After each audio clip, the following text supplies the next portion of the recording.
Each year, Microsoft Research hosts hundreds of influential speakers from around the world, including leading scientists, renowned experts in technology, book authors, and leading academics, and makes videos of these lectures freely available.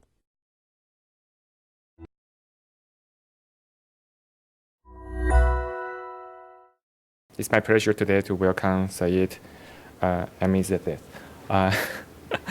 And then Saeed is a PhD student from University of Pittsburgh, and today he's working on machine learning and data mining, especially on large scale data. Today he's going to teach us how to fast approximate transition metrics for large data set, and this is also related to his internship work last year with Partitioning. Okay, thank you, Scott. Hello. So I'm not going to introduce myself. Scott already did. So this work is actually kind of related to my internship work last year here with Botiesen, and my dissertation, my PhD dissertation is about large-scale working with large-scale data sets, especially with graph-based methods. And today I'm going to talk about this work that I actually presented last week at UAI for basically approximating the transition metrics for random walk on the graphs when your data set is large, meaning the number of data points is huge. So I'm going to start with just a brief introduction of graph-based methods and why they are useful in machine learning, and then talk about some challenges that we have when we work with these methods. And then I'll present the variational dual tree framework in general, which was originally introduced for density estimation. And then I'll talk about how we can apply this method for estimating random walk, and then some experiments and some conclusion remarks. So why do we care about graph-based methods? So usually in graph-based methods, we have a bunch of data points, and we can build a similarity graph, meaning that so we have our data points as nodes, and edges basically show the similarity between two nodes. And this similarity graph basically captures the geometry of the data. So it's closely related to the distribution of data. And actually, there are some works that tries to focus on the connection between density estimation and the similarity graph. So the formal definition is that we define a graph where the nodes are the data points, and the edges, basically we can have an edge between each two data points, and if we don't have an edge, the weight for that edge is going to be 0. So the edges are weighted, and the higher the weight means the higher the similarity between those data points. So just to give you a brief motivation why these methods are important and why they help us.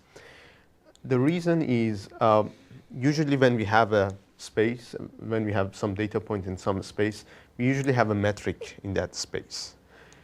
And sometimes our data has some weird shape, manifold structure, meaning that the distance that we have, or the metric that we have in that space, is not meaningful globally. It is meaningful locally. However, when, for example, these 2 points, A and B, the Euclidean distance here is not meaningful, because what we have in mind as a distance between A and B is this red curve here. not the straight line. So the global distance is not necessarily meaningful. But the local, in the locality, we have a meaningful distance. And the goal is to somehow use the graph structure, build a graph, and somehow aggregate these local distances to infer a meaningful global similarity metric or dissimilarity distance. Depends on how you define it. And so that's the main, probably one of the most important philosophies behind these frameworks. So usually we need to define a similarity function, which is basically transforming the distance. Can be, well, here in this talk we're talking about Euclidean distance. Transforming the distance into the similarity. And here we use the very popular Gaussian kernel, which basically has a bandwidth parameter with it. We'll talk about the bandwidth actually later in this talk and how we can actually set the bandwidth. Because bandwidth is a design parameter, meaning that if you decrease your bandwidth towards zero, you're going to end up with a very sparse graph. If you increase it, you will get a very dense graph. So it's very important where to set sigma. So, so a very famous, a very matrix that people define is the Laplacian matrix. That turns out to be very useful in basically graph-based methods. The Laplacian matrix has, we have different Laplacians. This is probably the most famous one, unnormalized Laplacian matrix. So you can define this diagonal matrix, which each element is the degree of each node. And you can define your Laplacian matrix as the degree, as the diagonal matrix minus the weight matrix.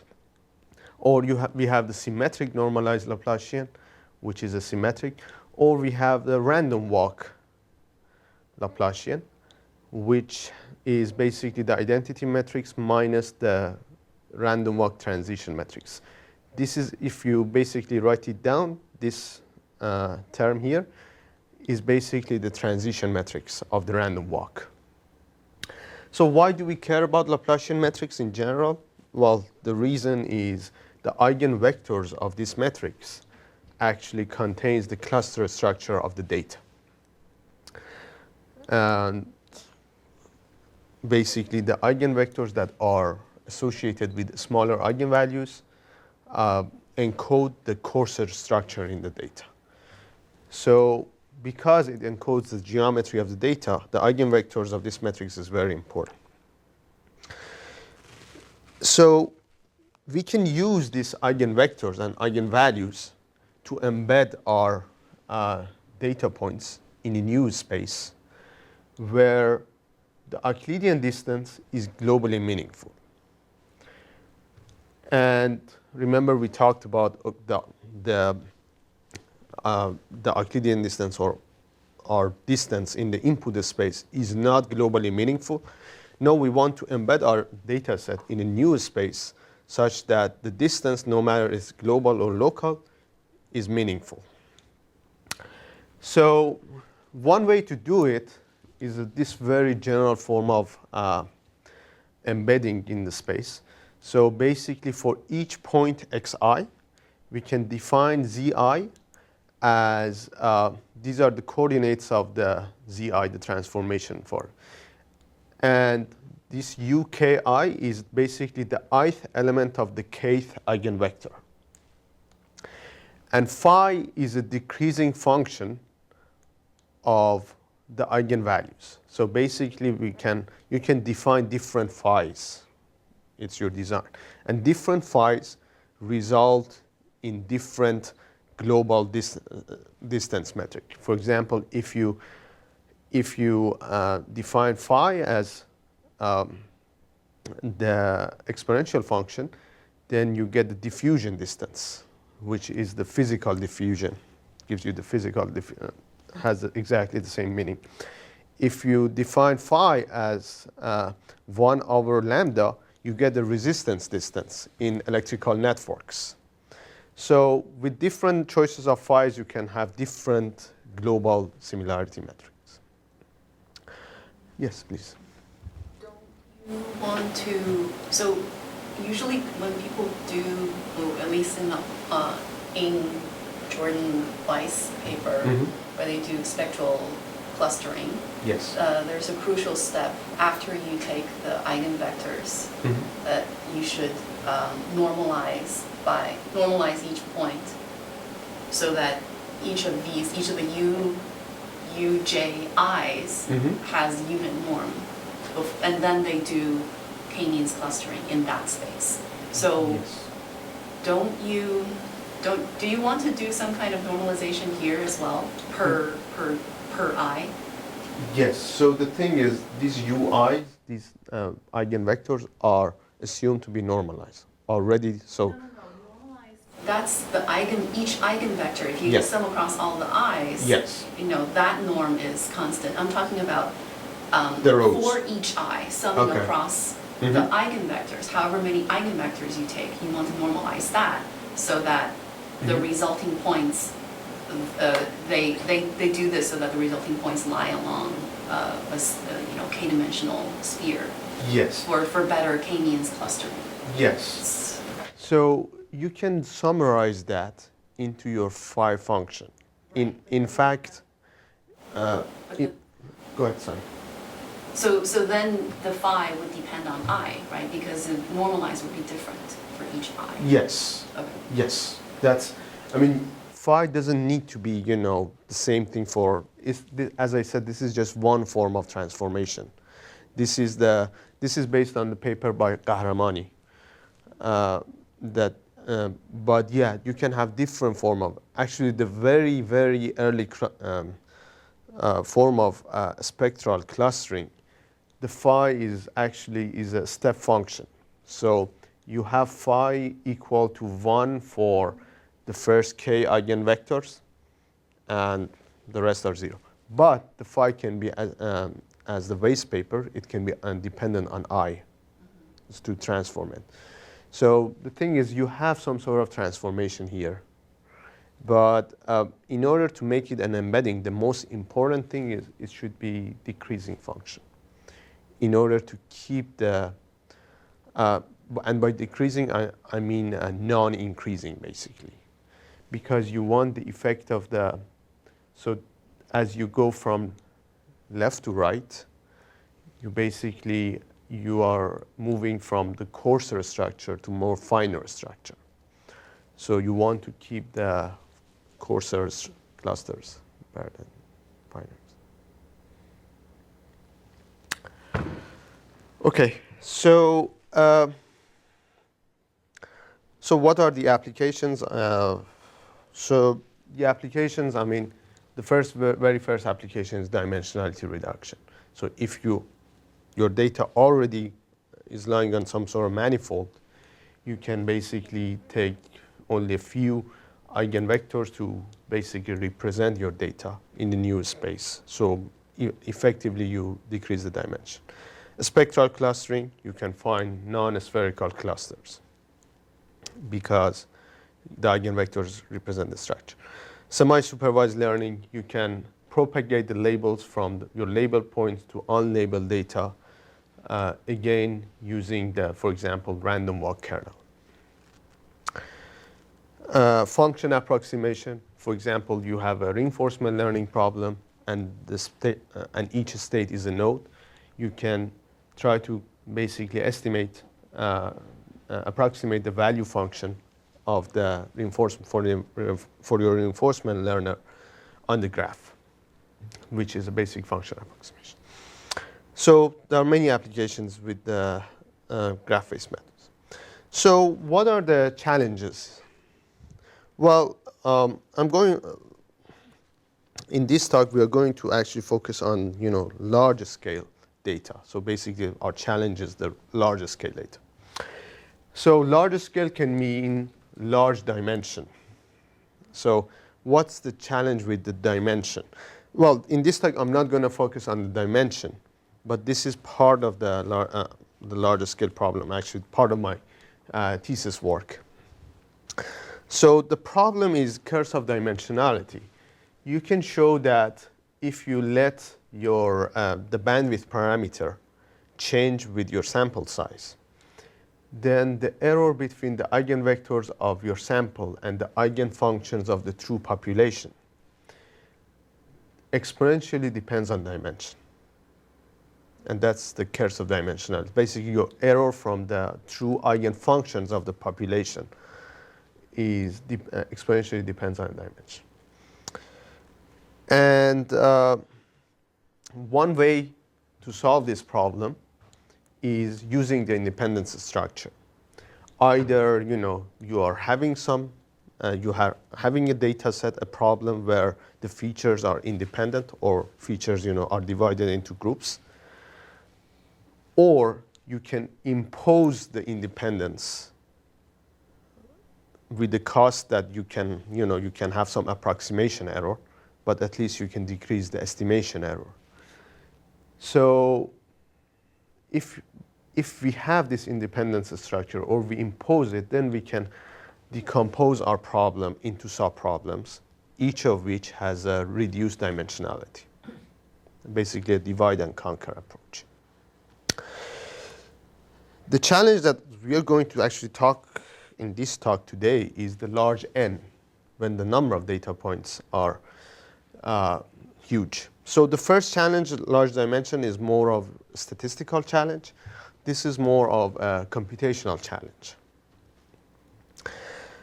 So in general, if we want to build this kernel matrix, and by kernel matrix, Laplacian or the random walk kernel matrix, it needs n squared time and memory, and therefore it's not applicable for large scale problems. So this we can see it as an instance of the general n-body problem, where you have n particles in the space, and you want to compute the mutual effect between these particles. It's a famous problem in physics, and there are many solutions to this problem. So in machine learning, the solutions, we have different classes of solutions. One solution is sparsifying the nodes. This can be subsampling, just take a subsample of nodes, or building a backbone graph, making super nodes. Or it can be a sparsification of the edges. So, for example, building KNN graphs. So this is going to give you a sparse matrix, or epsilon graphs, or B-matching. These are all from the same family of a sparsification of the edges. The third approach is basically, try to go around actually building this kernel matrix. So one example is, if I want to compute the eigenvector or eigenfunction of the kernel, can I somehow directly do it without building the matrix? And there are basically works and papers on this, how to do it. The other idea is parameter sharing. Basically, instead of sparsification, we share parameters. And our method basically belongs to this group of parameter sharing approaches. So now I'm going to actually talk about the variational dual tree framework as the baseline for our framework. And please stop me whenever things are not clear or you have any question. Okay. So forget about random walk for now. We are not concerned with random walk or graph-based methods. Let's say we want to do kernel density estimation for n points. So for each point, I want to compute this kernel density estimator. And for all points, it requires me to do n square computations. Here, this is basically your Gaussian kernel. This is basically the likelihood of xi generated by this kernel, and mj is basically the center of the kernel. And P of mj, for simplicity, we can just set it to 1 over n. So the same weight for all kernels. So if you look at this problem, each data point plays 2 roles. One as a data point xi, where we want to compute the density at. The other is the center of the Gaussian kernel, mi.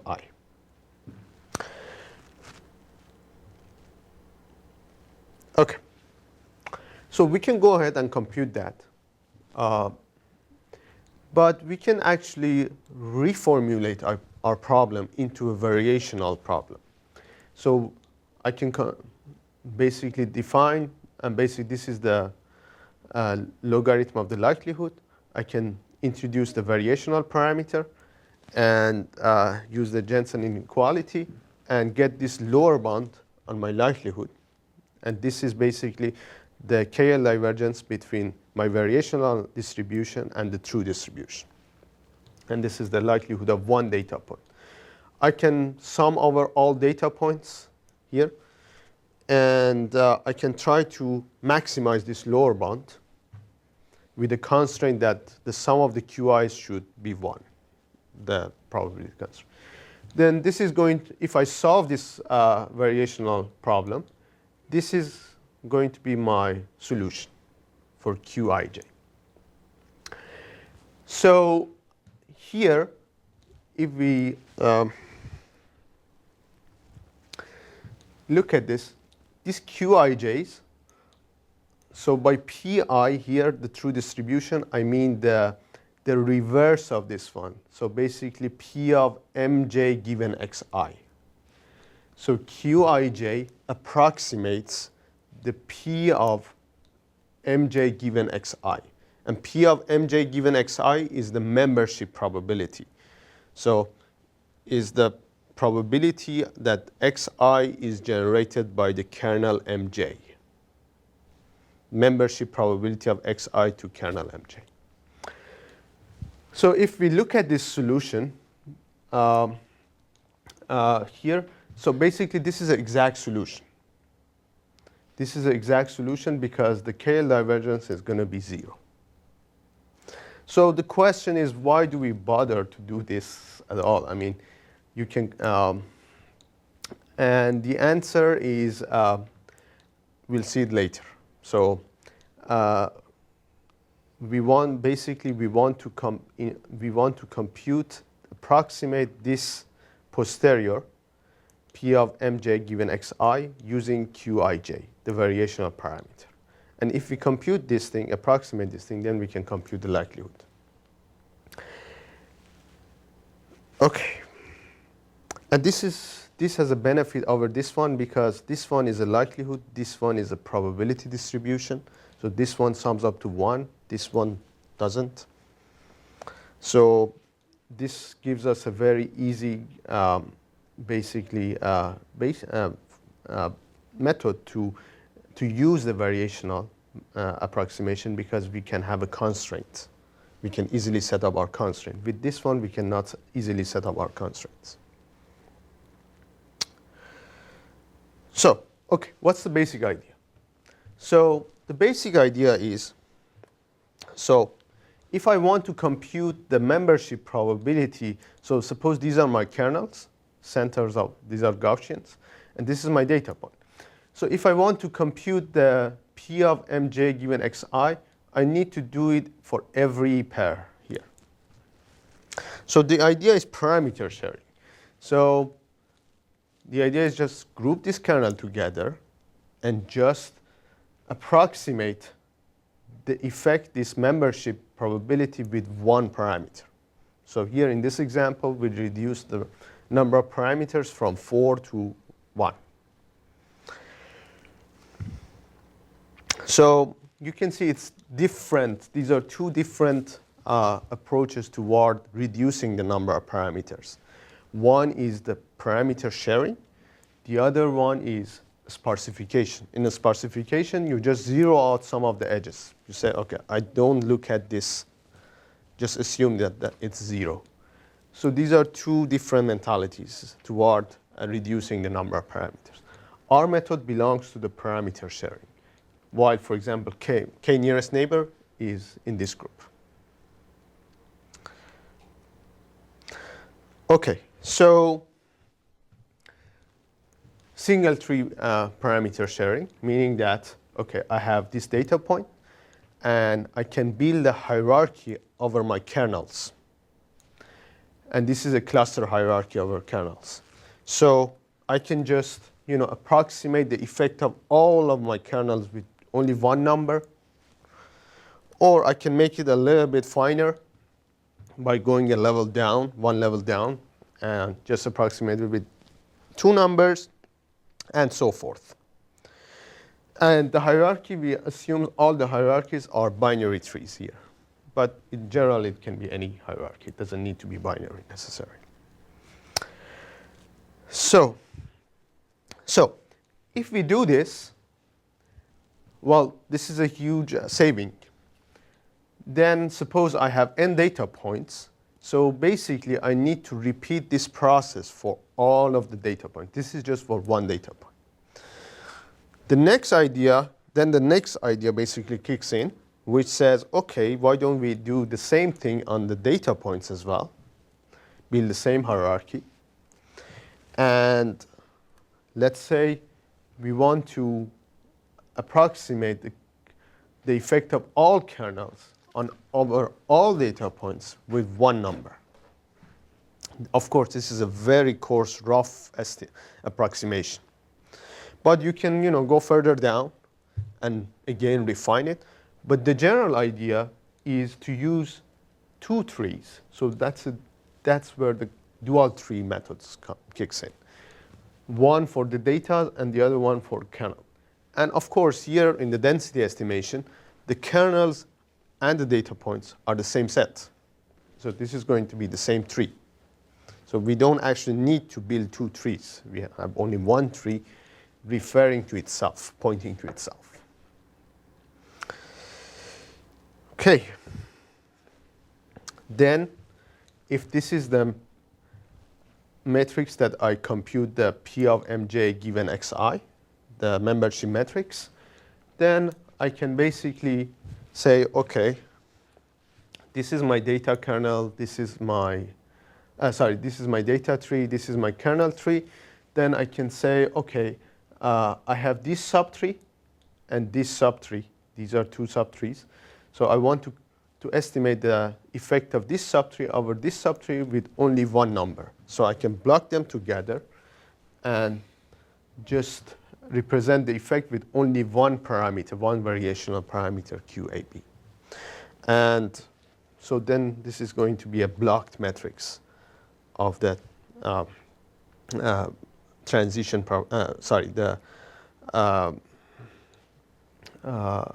membership probabilities. Okay, any questions so far? So maybe you'll get to this later, but I'm just wondering about the computational savings of this approach versus the original just computing all the n squared similarity. Yeah. Good question, we'll get to it. Yeah. Okay. So now, suppose I give you these trees. For now, you don't have to build the trees. I give you the trees, and you use these trees. You come up with block partitioning of your matrix. Then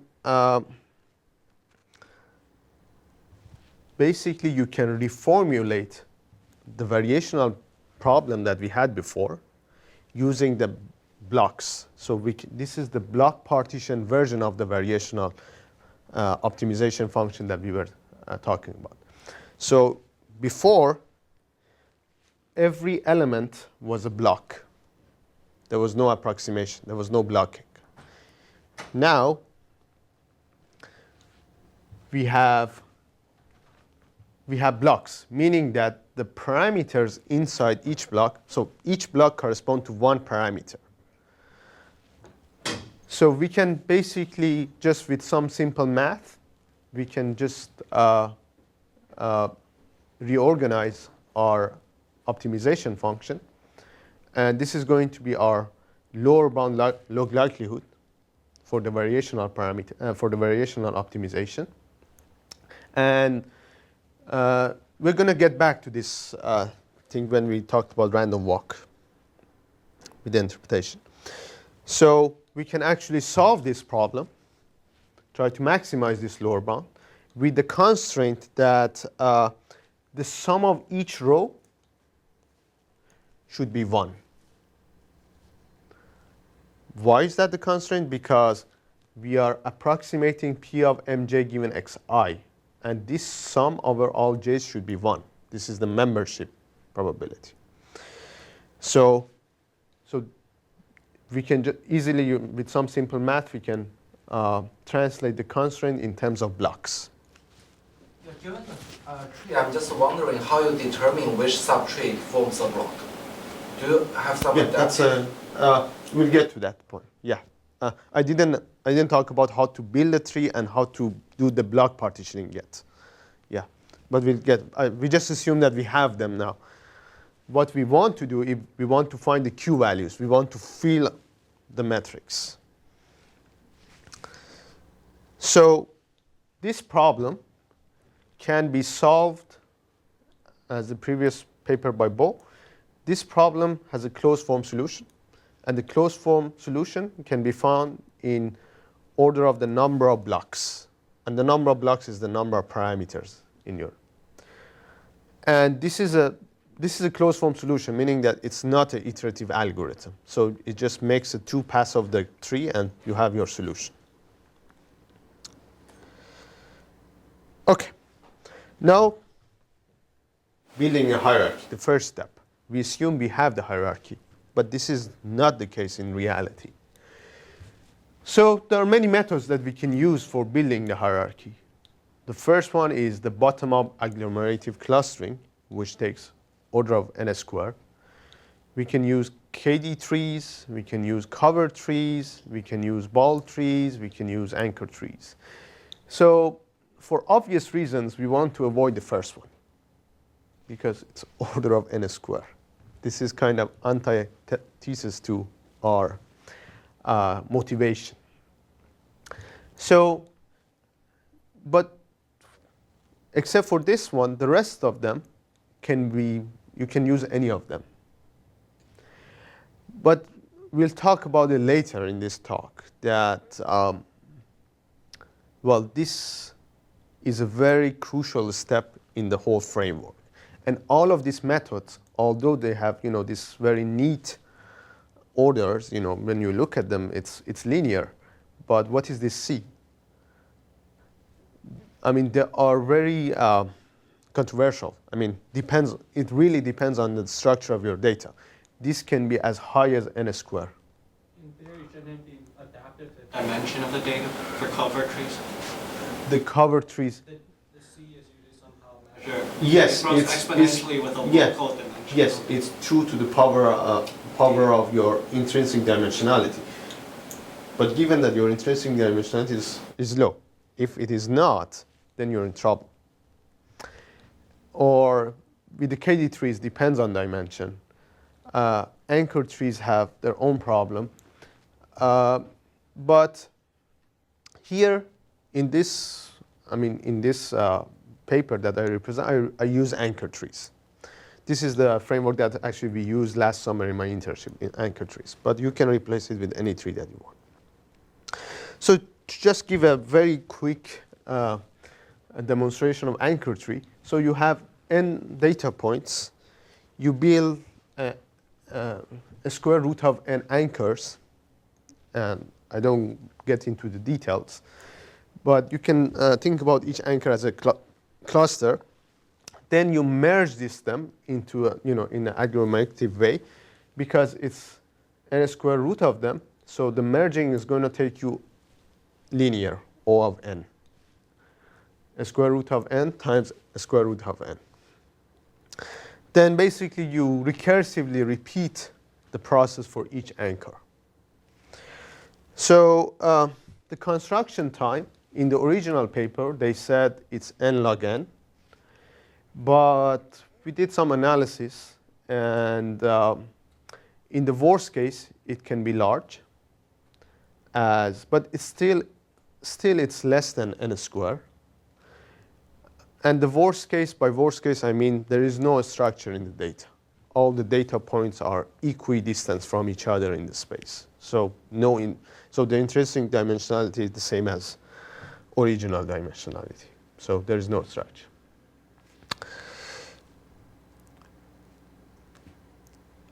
Okay. Any question on this part before we move on to the random walk section? Okay. Okay, now random walk. Okay, what's the connection between the random walk on the graph and this basically density variational method that we talked about? So the original problem, the original optimization problem without blocking. So we wanted to maximize this lower bound likelihood given that the sum of the Q values are equal to 1. This is the original variational problem. And if you solve this problem, this is your result. This is Qij's, and this is your, basically the error is 0, the exact. But if you look at this thing, look at this term, what is this? This is the Gaussian kernel, right? Gaussian kernel is this is the similarity between xi and mj. And this is the normalization. This is what you do in actually if you want to compute the random walk. You compute the similarity, you just divide it by and normalize it. So basically the Q matrix can be seen as the block partition approximation of the transition matrix. So the P matrix is basically the transition matrix, and the Q matrix is just the block partition approximation. So what is the interpretation then? In this new context, this new view of the Q matrix, we have a new interpretation for our blocked version of our optimization function. And this is our blocked version of the lower bound log likelihood. The first term is just a normalization, and it's constant in terms of Q. However, the second term, this is a term that people use when they want to learn similarity on graphs, meaning that if I want to maximize this, and there's a negative sign here, so I want to assign if the distance between two clusters, A and B, is huge, I want to assign smaller Q values. So the higher the distance, the lower the similarity. This is a very common term when people want to learn the similarity. This term tends to connect basically each node to its closest neighbor with probability 1, Q1, and disconnect it from the rest of the nodes with Q equal to 0. Find the closest neighbor and connect to that with all power, with all Q. What is this term?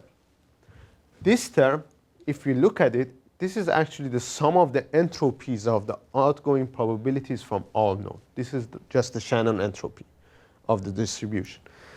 This one tends to, because if we want to maximize this entropy here, therefore we need to have a uniform distribution for maximization of the entropy. So this one tends to connect each node to all of the nodes with equal probability. So these two terms here work against each other.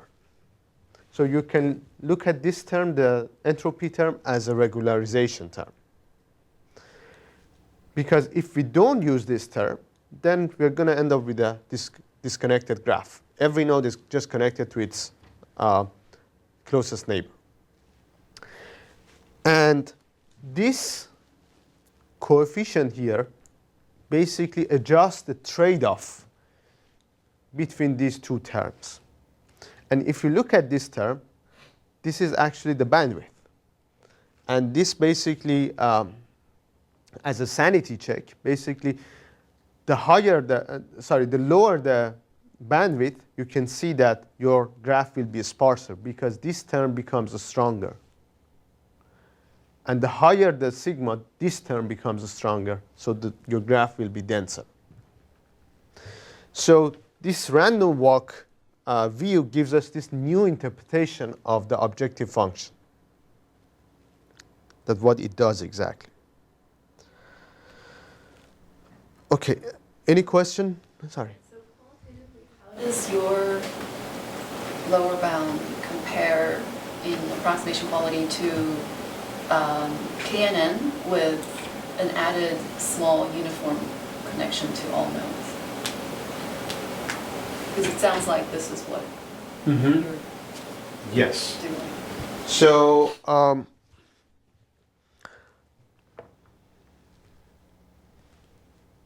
well, we didn't perform that experiment. We did compare it with KNN because we wanted to compare these two different ideas of sparsification and parameter sharing.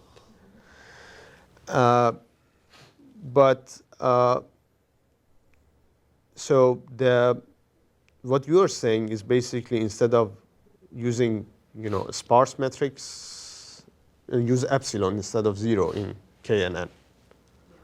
Yeah. We didn't do that experiment, that framework, because we wanted to compare, sharing versus sparsification, and that is already a sharing idea. But again, it depends how you implement your KNN, because if you wanted to relate your KNN to likelihood, you need to weight the edges. So KNN by itself is not enough. You need to weight them with the similarity, the Gaussian similarity. Then you can show that as you increase K, you basically converge to the exact method, which is. I guess here you're also clustering the kernels before doing KNN. So Yes. You're picking the closest K clusters. Yes. And then uniform to the rest. Yes. I mean, depends how you implement. I mean, if you want to implement the very brute force KNN, you'll have problem with larger scale because you cannot. Because brute force KNN, again, for the construction of KNN graph, it's n square. Even actually more than n square log n, because you need sorting and you want to avoid that. So you want to use the tree even for KNN. And in our experiment, we did that. Basically, we used the tree for KNN. I'm not arguing for KNN, but I wonder, so in order to solve for the optimal Q, the method, Bo's method has complexity of the size of the largest block? Is that linear? The number of blocks. The size of the number of blocks. So The number of blocks, basically, not the size of blocks. Okay. Just the number of blocks with the number of your parameters. Right. Yeah. And I assume in your KNN, well, the thing is, these are, all independent problems. So as soon as you give me a partitioning, no matter how you get that partitioning, you get the partitioning using KNN or using our method, the rest of it is just solving for Q is the same. Yeah, but now I'm wondering whether you can replace the step where you solve for the optimal Q with this approximation where you pick maybe the approximate top K and then, set a large weight for that for Q and then small epsilon weights for the rest of it. Yes, that's definitely. I mean, we didn't do it, but that's definitely a valid method to do, because you can actually instead of actually computing P of Mj given Xi, as you mentioned, you can just compute directly P of Xj given the likelihood. Just compute the likelihood for the first K and just take the average or something. the thing is that becomes very ad hoc, how you combine it to one parameter, how to share it. Here we have a very formal method to do it, connect to. But yeah, that can be.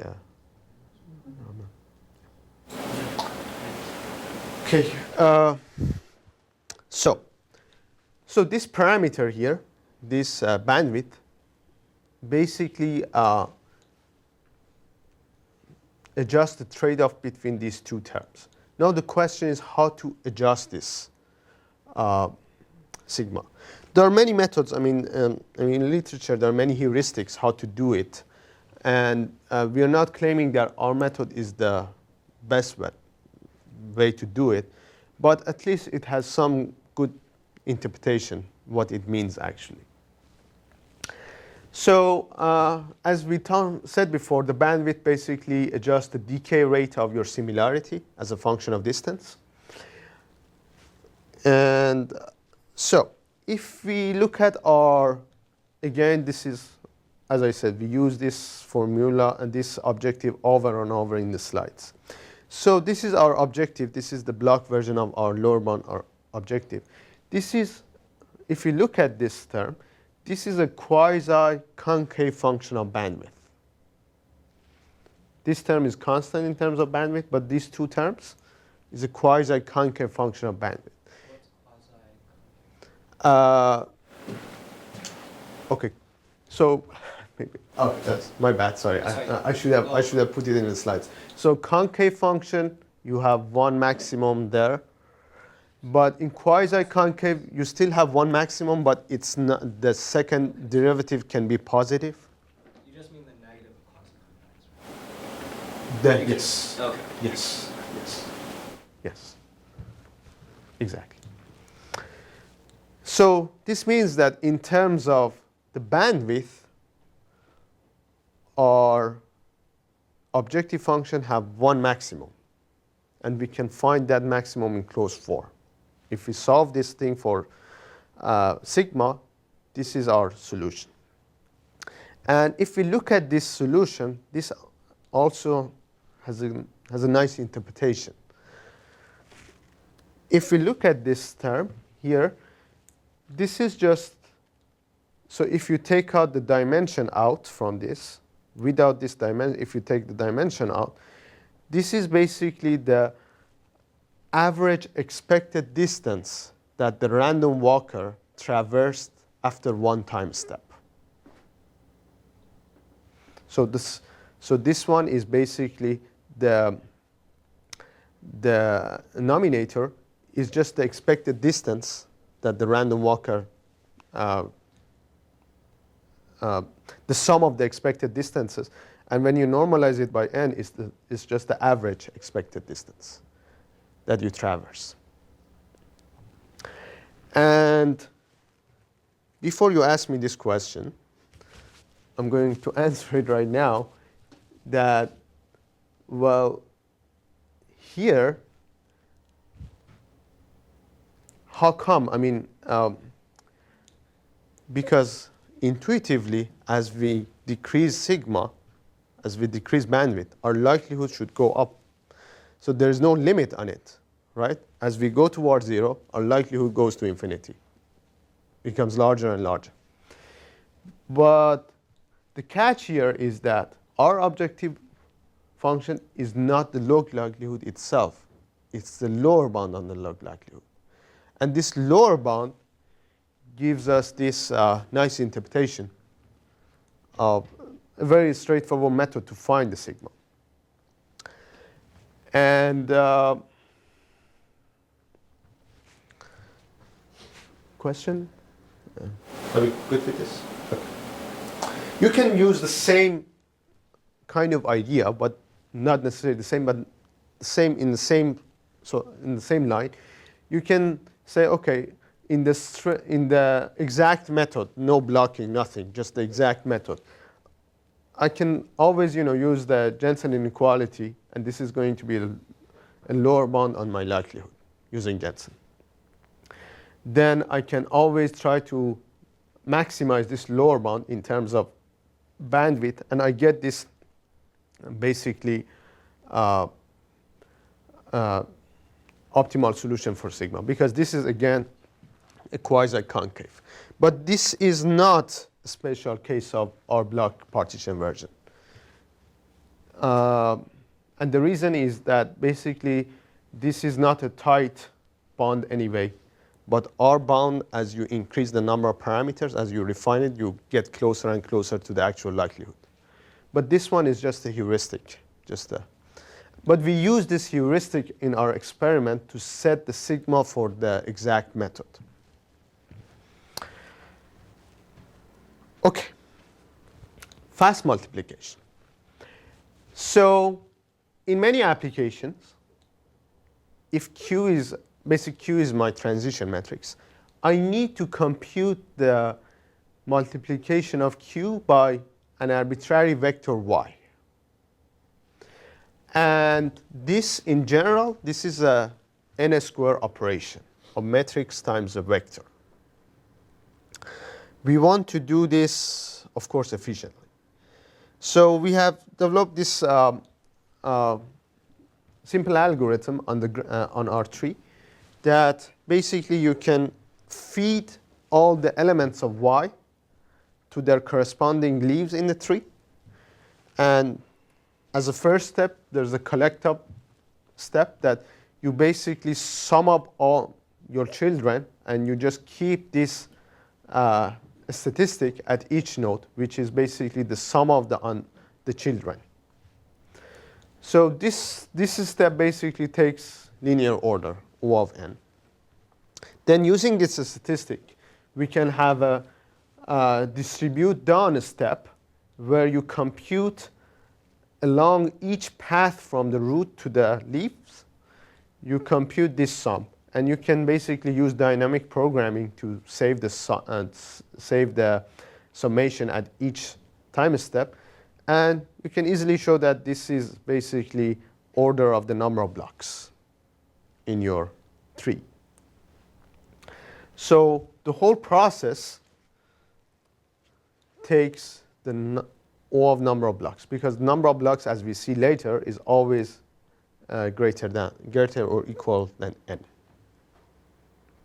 So this gives us a very fast algorithm to do the multiplication by an arbitrary vector. And why is this important?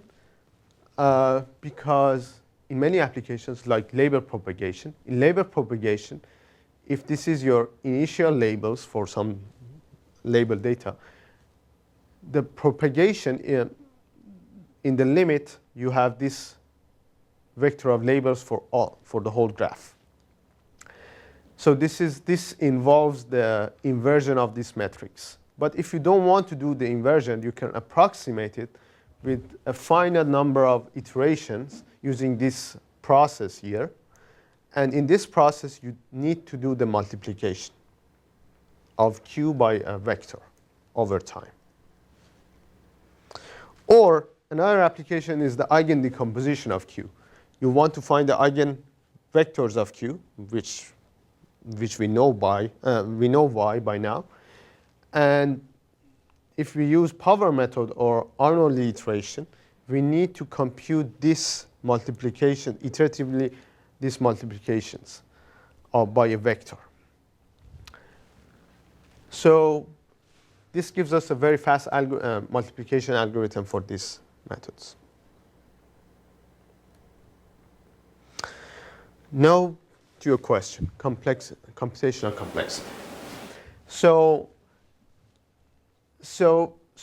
this is the computational complexity for our method. The construction time, in the worst case, if you don't have any structure in your anchor tree, this takes, for anchor tree to make an anchor tree. But in average, because we always have some sort of structure, this is n log n. Plus the number of blocks to basically, this is the estimation of the Q values. The multiplication time is order of the number of blocks. So as we see here, number of blocks plays a very crucial role in the complexity of the whole framework. So everything depends on the number of blocks or the number of parameters. So the question is, what is this number of blocks and how we can actually change it or fix it? So the number of blocks, actually we can show that it changes between the linear order and n square. At n square, basically you get the exact method, no approximation. So at the coarsest level, the number of blocks is 2 times n minus 1. That's the minimum number of blocks that you can have, not less than this value. And we'll see why this value. So the coarsest level of approximation. So to get a valid block partitioning, the subtrees that we pair them together to form a block needs to be non-overlapping. If two subtrees, if two clusters are overlapping, have the same points, the approximation is not a valid approximation. So we need the subtrees to be non-overlapping. But for any given subtree in a tree, the largest non-overlapping subtree is its sibling. So for this subtree, this subtree is a non-overlapping subtree, right? But the largest non-overlapping is just its sibling here. So therefore, the coarsest level of approximation, at the coarsest level, we just pair each subtree with its sibling, as here. So the number of blocks then is going to be the number of internal nodes, which is n minus 1 times 2, because we have two directions. So it's going to be 2 times n minus 1. This is the minimum number of blocks. So a rational approach is to start with the coarsest level of approximation and refine our model as we need more accuracy or as we have more computational power to afford it, basically. So, and what does refinement mean? One step of refinement means that splitting a block into two, either horizontally or vertically. And what does this mean? So if this is So if these are two clusters and this arc represents a block, so I pair these two and this is a block. So I can even refine it, this arc this way, with pointing this to the children of B. This is a vertical refinement or horizontal refinement from children of A to B. So these are two different refinements that I can have. So every time that I split a block, I introduce a new parameter. So I have a new parameter here. And so of course, by introducing a new parameter, I relax the constraint, meaning that the lower bound on the log likelihood is going to be higher because I basically remove one of the constraints. So you can show that always you increase the log likelihood by refinement. And mathematically it's easy to see it because you can always assign the previous parameters in your new optimization problem. So now the question is which block to split. So of course all of them gives us some gain in terms of likelihood. So the very obvious answer is that, okay, pick the one that gives me the most gain in terms of likelihood. That is going to be block that, and that is going to be the block that I want to split. But to find this block, I need to split all the blocks one at a time, solve the optimization, compute the log likelihood gain, and take the maximum. But this is very expensive. We don't want to do this for all the blocks. So our solution here is basically we try to locally solve the optimization for each possible split. We assume that all other parameters are fixed. So every time we just solve a local optimization problem. And this local optimization problem takes order of one computation. So it doesn't take order of a number of blocks. Then we pick the split with the maximum local gain. Of course, this result is suboptimal, but we can very efficiently implement it using the priority queue. Okay, so is this clear? Any question? We can move to experiments. Okay. All right. So in the experiment, we tried to solve this semi-supervised learning problem. So given a small set of data points, we want to find the label, given a small set of, labeled data points, we want to find the label for the rest of unlabeled data points using label propagation on the graph. So this is the label propagation. And we don't want to compute the inverse of this matrix. So we do this, this thing iteratively. So the performance metrics that we measure are construction time, propagation time, or basic propagation is the multiplication time, and classification accuracy, given that we know the true labels for the class labels.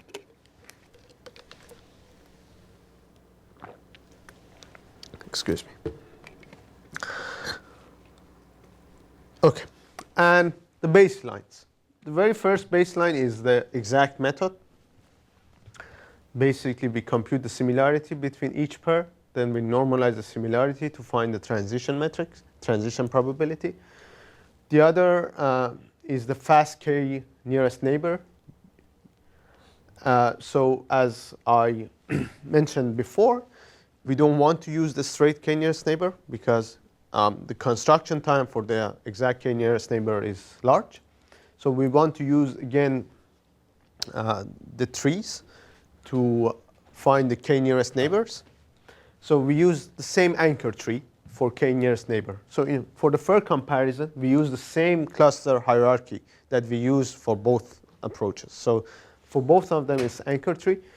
And just to, I don't want to get into details, but how the tree use helps k nearest neighbor is basically, it's you can cut some computations in the tree if you already know the k nearest neighbor. So that helps you to cut the computations. That's why it makes the k nearest neighbor fast.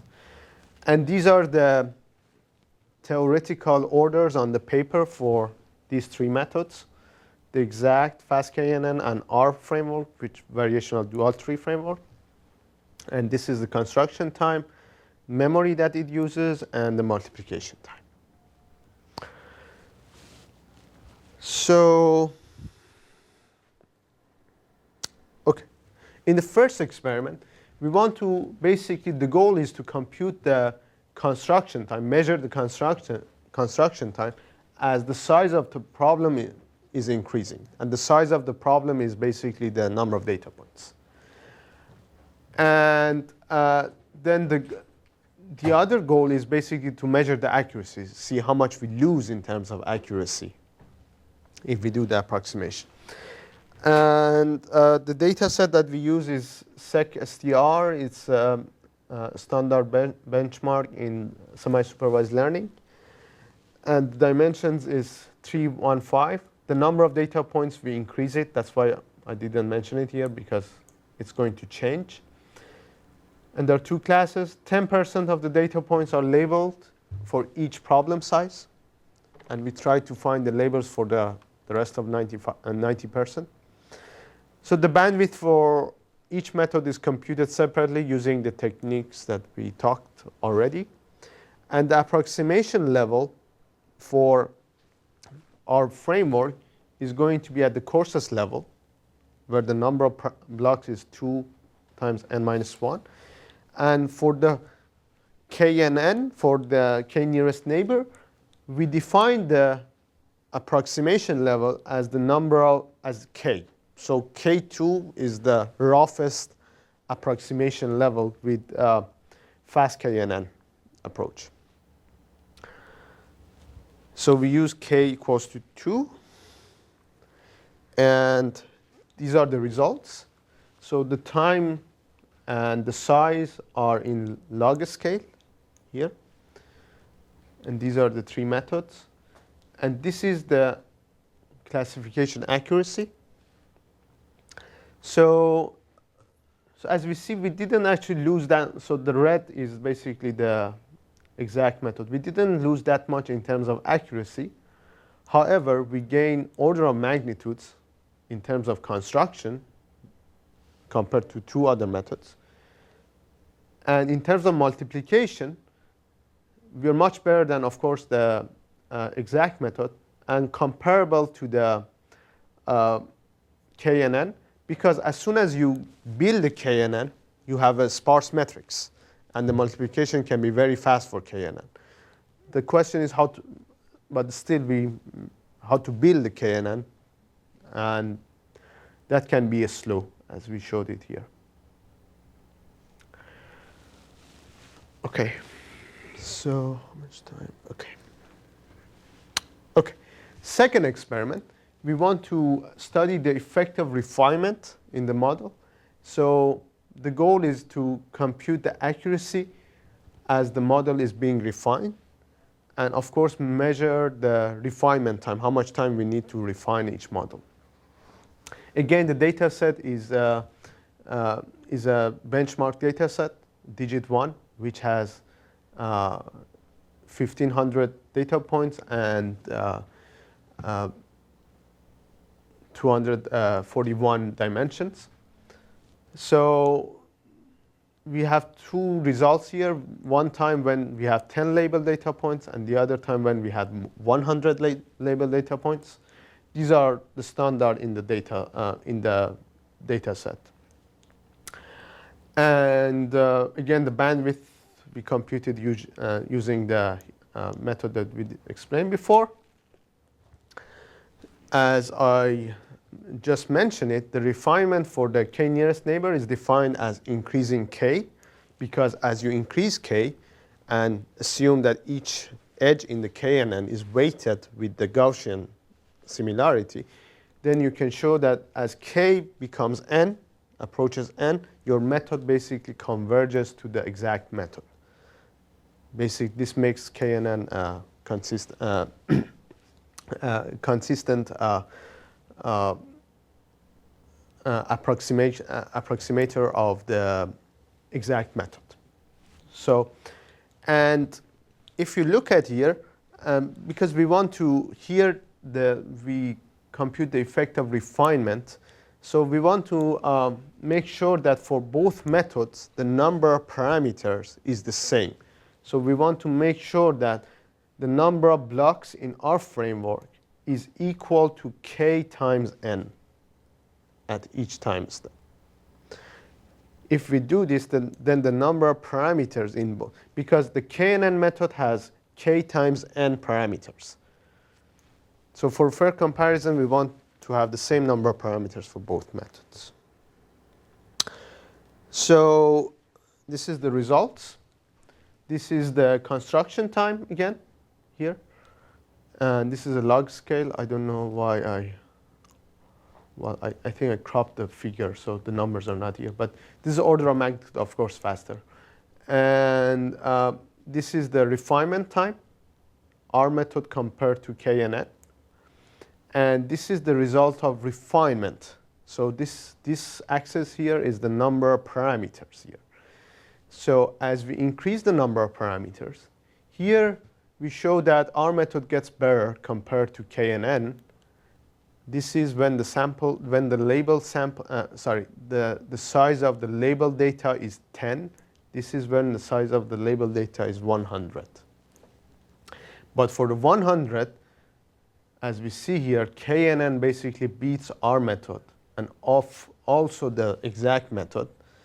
And our explanation for this result is that this data must have a very clear-cut manifold, such that KNN can actually, because KNN is sparse, can catch it very fast. And but in the other one, when we have a smaller label data, KNN didn't actually, it was very variant. It couldn't actually get be improved, but our method improved as we increase the number of parameters. Of course, if we increase the number of parameters more, we're going to have more improvement, but that's always a computational issue. That's a trade-off we want to stop at some point, because otherwise the computational complexity is going to be high. So the next one, okay. The next experiment is, okay, so far all the experiments that we did was, on kind of a medium-sized data set. Here we want to actually see whether our method is really scalable for really large-scale data sets. And the data set that we chose, one is called Alpha. These are from the Pascal large-scale data challenge. You can actually download these data sets. This is like 500,000 data points. The other one is 3.5 data points, and pretty much high dimensional as well. So we didn't compare it to other methods because we couldn't run other methods on these data sets because it took forever for other methods to, and also the memory issue.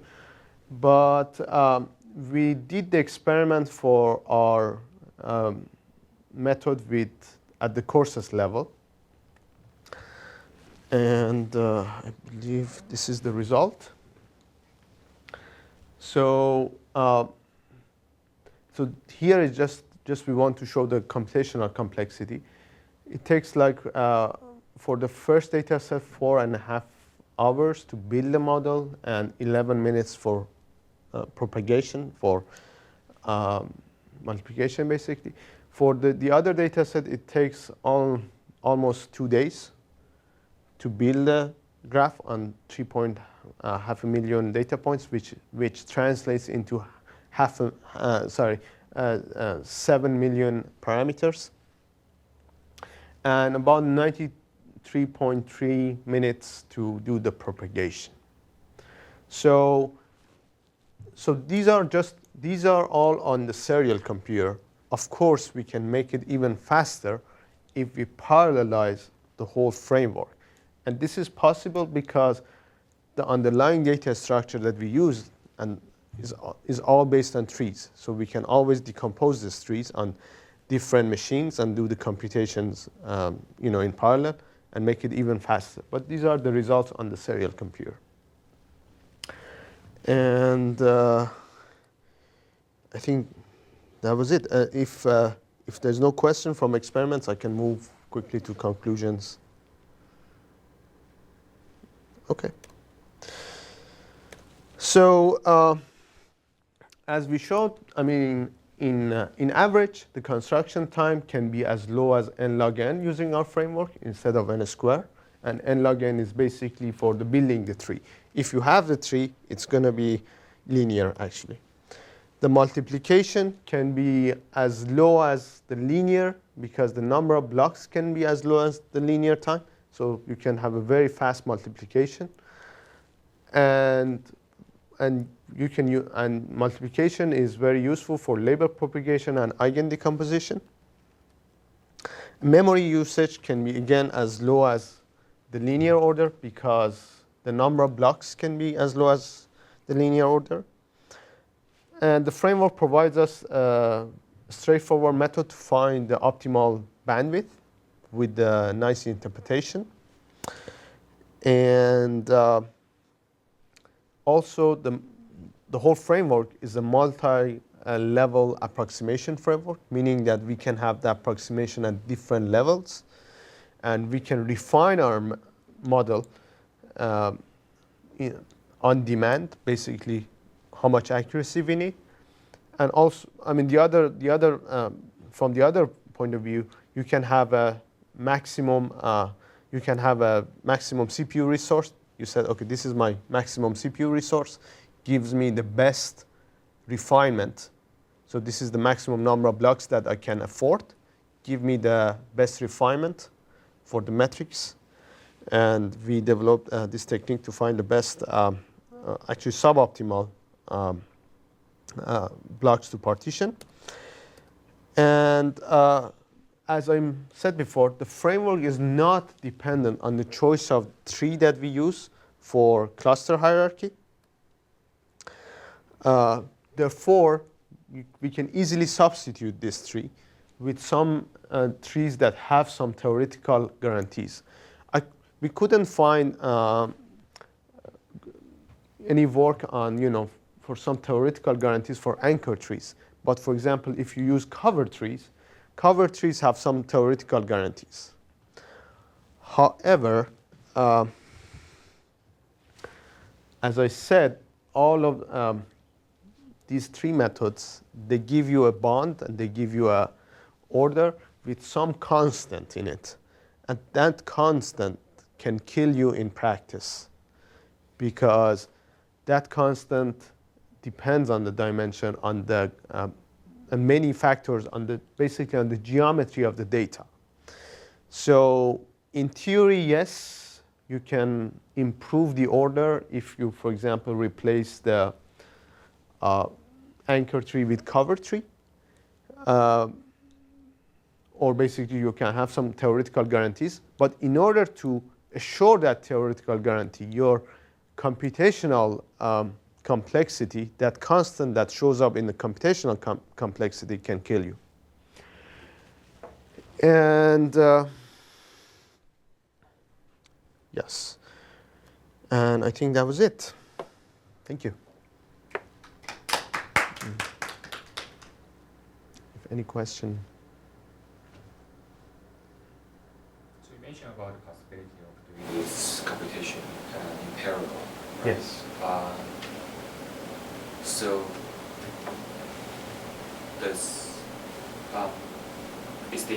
what potential bottleneck for parallel computation is the communication time could be a factor. So now you have not only considering the CPU time, memory, and also yes.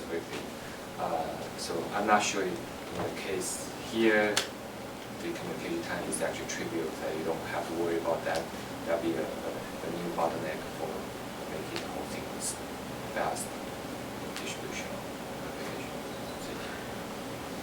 Well, I mean, I'm not an expert in parallel computing, but all I can say that in this framework, all the computations are done hierarchically. So if you're doing the, let's say, the computations at the coarsest level, right?